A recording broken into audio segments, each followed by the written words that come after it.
అందరికీ నమస్కారం అండి. Welcome to Lalitha Yamini blogs. అందరూ ఎలా ఉన్నారండి? నేను చాలా బాగున్నాను. మీరు కూడా చాలా బాగున్నారని మనస్ఫూర్తిగా అమ్మవారిని కోరుకుంటున్నాను.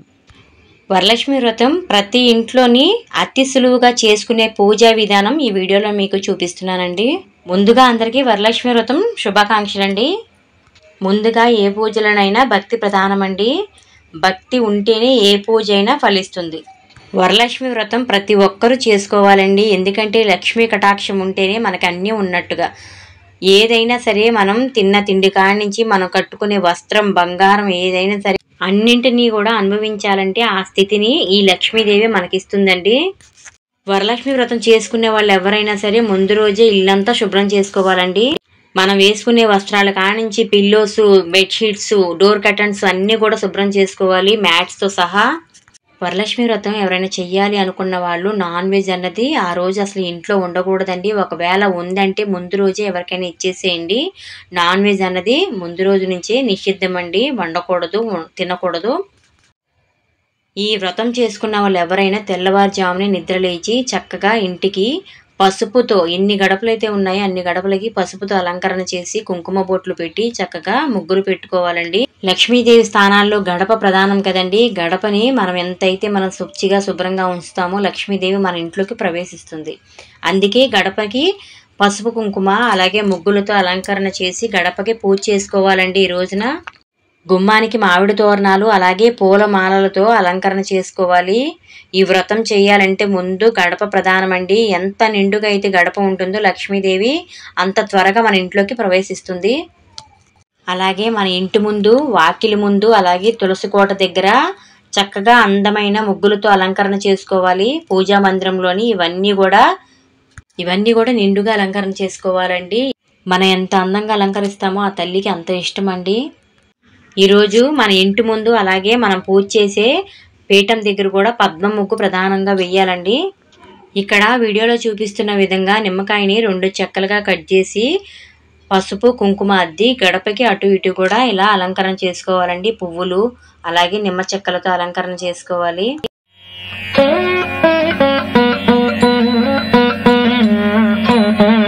కుంకుమతో ముగ్గులతోని నీట్గా ఉండాలి. అలంకరణ చేసిన తర్వాత గుమ్మానికైతే నమస్కారం చేసుకోవాలి. వీలుంటే గుమ్మం దగ్గర దీపం అయితే వెలిగించండి.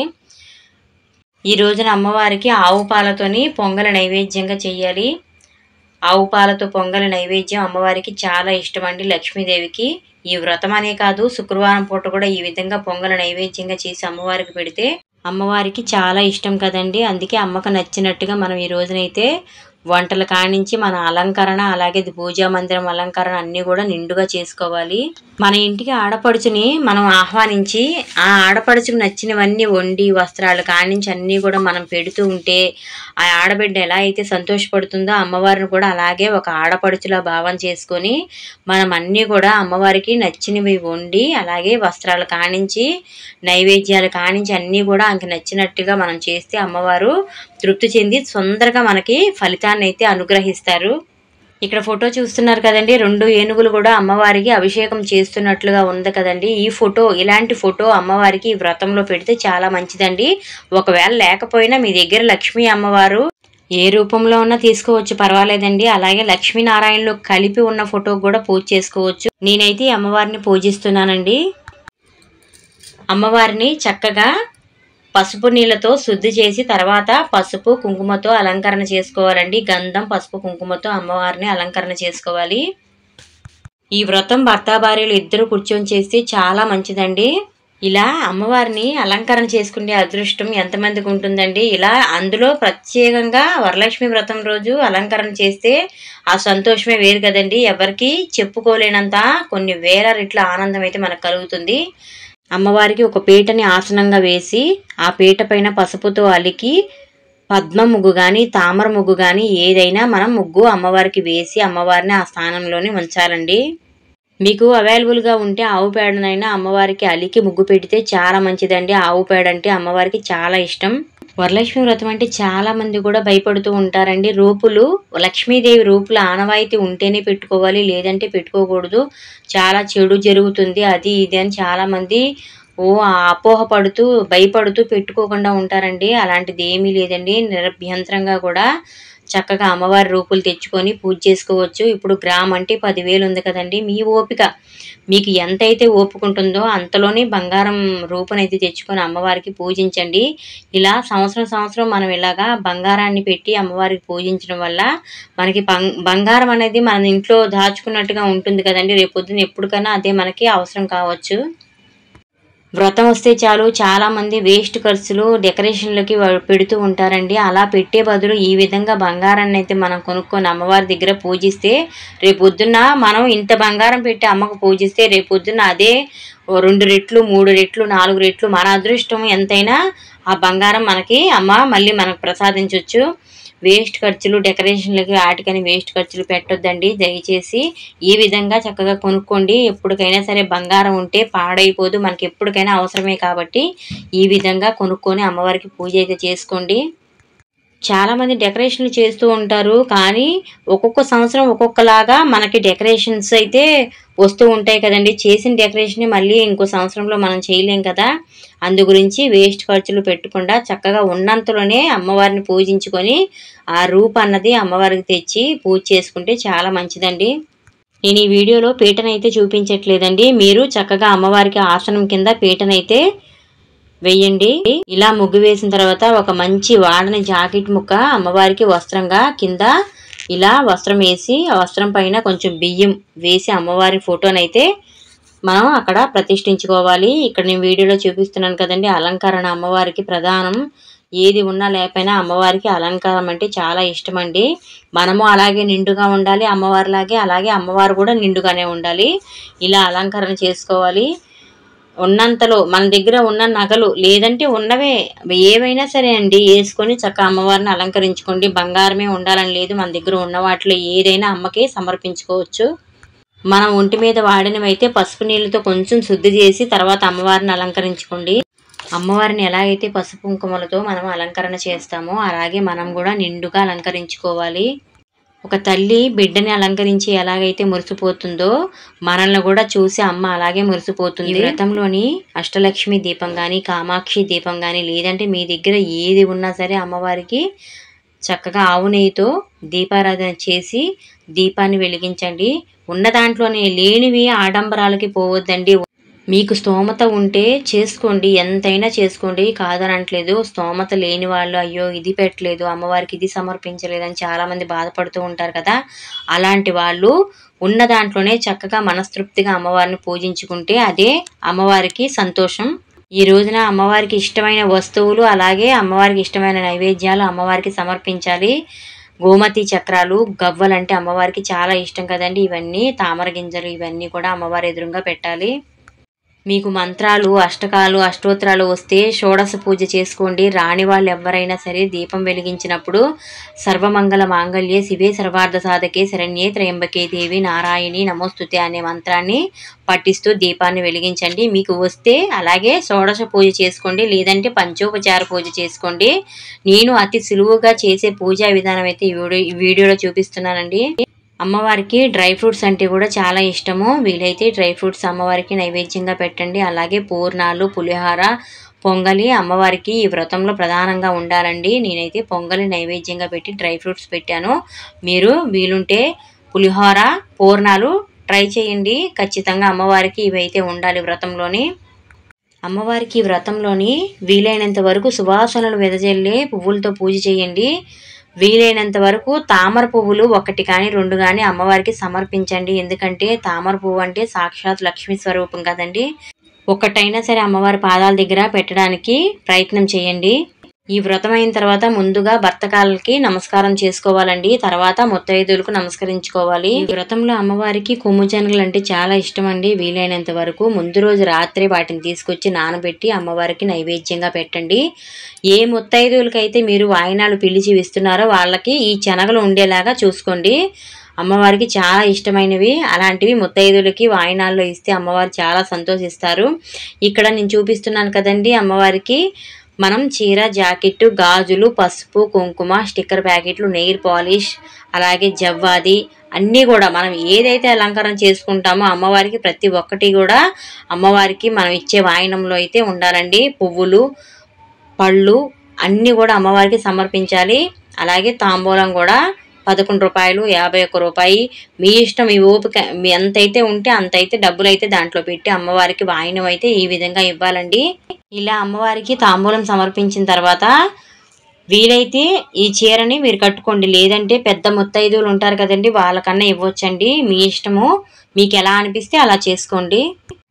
ఈ రోజున ఒక 3 ముత్తైదువులకు కానీ, 5 కానీ, 9 మందికి కానీ, మీ ఓపిక ఎంతమందికైనా ఈరోజు వాయినాలు ఇచ్చి వీలైతే కొంచెం ప్రసాదం నైవేద్యంగా పెట్టండి. లేదంటే భోజనం అన్నా పెట్టి అమ్మవారిలాగా వాళ్ళని భావించి వాయినాన్ని ఇస్తే చాలా మంచిది. ఆ సాక్షాత్ అమ్మవారికి చేసినట్టే. ఈ పూజలోని గౌరీదేవిని పసుపు ముద్దతో చేసుకొని ఆ గౌరమ్మని అక్కడ ఉంచి మనము నమస్కారం అయితే చేసుకోవాలండి. విఘ్నేశ్వరుని కానీ ఆ అమ్మవారిని కానీ అక్కడే పూజించుకోవాలి. పసుపు గణపతిని చేసుకోవాలి. ఈ పూజలోని ముందుగా గణపతి పూజ చేసేసుకోవాలండి. గణపతిని పూజించిన తర్వాతే అమ్మవారిని పూజించాలి. ఏ పూజలైనా తొలి పూజ విఘ్నేశ్వరుడిదే కదండి. అందుకే వినాయకుడిని ముందుగా పూజించి తర్వాత అమ్మవారిని పూజ చేసుకోవాలి. అమ్మవారికి కర్పూర నీరాజనం ఇచ్చినప్పుడు మీకు వీలుంటే వస్తే పాట పాడండి. లేదంటే మంగళ కర్పూర నీరాజనం సమర్పయామి అని దండం పెట్టుకొని అమ్మవారికి నీరాజనాన్ని అయితే ఇవ్వండి. కలశం ఆనవాయితీగా ఉన్నవాళ్ళు కలశం పెట్టుకొని పూజ చేయండి. నేనైతే కలశాన్ని అయితే చూపించట్లేదండి వీడియోలోని. మీకు ఆనవాయితీ ఉంటే పెట్టుకోండి. లేదంటే మామూలుగా అమ్మవారిని పూజ చేసుకోండి. మీకు లక్ష్మీదేవి అష్టోత్తరం వస్తే గనక అష్టోత్తరాలు చదువుకుంటూ పూజ చేసుకోండి. లేదు మాకు రాదు అనుకుంటే ఓం శ్రీ మహాలక్ష్మీదేవి దేవతాభ్యాం నమః, ఓం శ్రీ మహాలక్ష్మీదేవి దేవతాభ్యాం నమః, లేదంటే ఓం లక్ష్మీనారాయణ స్వామి దేవతాభ్యాం నమః అనుకుంటూ అక్షింతలు కానీ కుంకాన్ని కానీ అమ్మవారి దగ్గర సమర్పించి పూజ చేసుకోండి.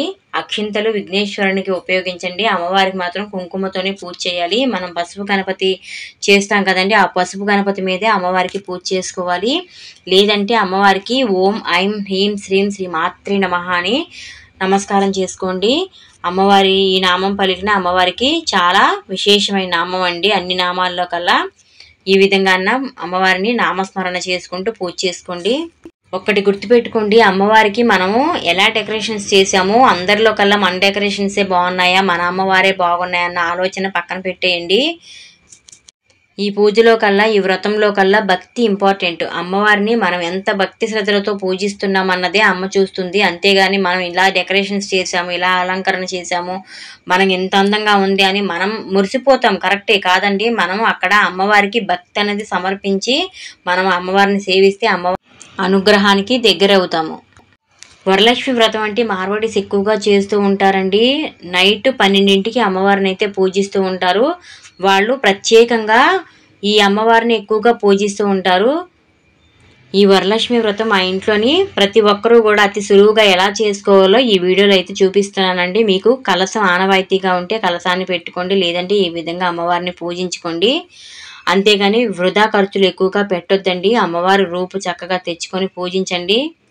అమ్మకు సమర్పించే తాంబూలంలోని అన్నీ కూడా అమ్మకు పెట్టాలండి. కుంకుమ, పసుపు, చిట్టి గాజులు, అలాగే పళ్ళు, మొత్తం అన్నీ కూడా స్టిక్కర్సు, కాటుక, బ్యాంగిల్స్, మనం ఏదైతే మనం కోను ఏదైతే మనం ఉపయోగిస్తామో అన్నీ కూడా అమ్మవారి వాయినంలో ఇచ్చి అమ్మవారికి తాంబూలం సమర్పయామే అనుకుంటూ అమ్మవారికి తాంబూలాన్ని అయితే సమర్పించాలండి. లక్ష్మీ కటాక్షం అంటే ఎలా ఉంటుందో తెలుసండి. ఆస్తులు, అంతస్తులు, కార్లు, బంగ్లాలు కాదండి. నగలున్న, ఆస్తులున్న, అంతస్తులున్న అన్నీ మనము అనుభవించే స్థితిని మనకు అమ్మవారు ఇవ్వాలి. అవన్నీ మనం అనుభవించినప్పుడే అమ్మవారి అనుగ్రహానికి మనం దగ్గరైనట్టుగా. అంతేగాని మాకు డబ్బులు ఉన్నాయి, మాకు బంగ్లాలు ఉన్నాయి, కార్లు ఉన్నాయి, ఆస్తులు ఉన్నాయని కాదండి. మనం ఇప్పుడు నగలు ఉన్నాయి, రకరకాల నగలు ఉన్నాయని మన ఇంట్లో అవన్నీ పెట్టుకునే స్థితిని మనకి అమ్మవారు ఇవ్వాలి. అలా ఇవ్వాలంటే వరలక్ష్మి తల్లిని మనం పూజించాలి.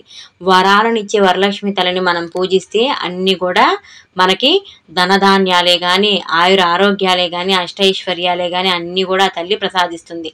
అందుకే ప్రతి ఒక్కరూ సంవత్సరంలో ఒక్కసారి కదండి, తప్పకుండా అమ్మవారిని పూజించండి. అమ్మవారిని సేవిస్తే అమ్మవారి కరుణ కటాక్షానికి పాత్రులవుతారు.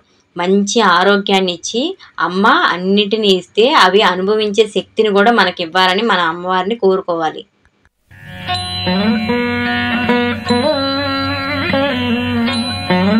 ఈ వ్రతాన్ని ఎక్కువగా ముత్తైదువులు, భార్యాభర్తలు ఇద్దరు కూర్చొని వ్రతమాచరిస్తారు. ఎందుకంటే నిత్యం పసుపు కుంకాలతో చల్లగా ఉండాలని అమ్మవారిని పూజిస్తూ ఉంటారు. పెళ్లి కాని పిల్లలు ఉంటారు కదండి, వాళ్ళని కూర్చోబెట్టి ఈ వ్రతం అంతా కూడా వాళ్ళ చేతుల మీద చేయించండి.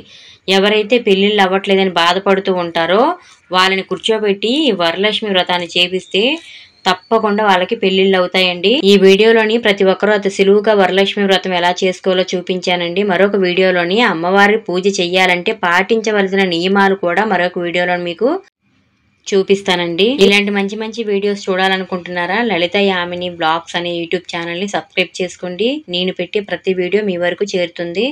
వీడియో నచ్చితే లైక్ చేయండి. ఈ వీడియోలో ఏమైనా తెలియక కానీ ఏమైనా చిన్న చిన్న మిస్టేక్స్ ఏమైనా ఉన్నా, అలాగే నేను చెప్పిన వాటిలో ఏమన్నా మిస్టేక్స్ ఉన్నా సరే కామెంట్ రూపంలో తెలియజేయండి. పెళ్లి కాని పిల్లలు ఏ విధంగా చేసుకోవాలో ఈ వ్రతాన్ని మరొక వీడియోలో నేను చూపిస్తానండి. పెళ్లి కాని పిల్లలు ఈ వ్రతాన్ని చేస్తే తప్పకుండా పెళ్లిళ్ళు అయితే అవుతాయండి.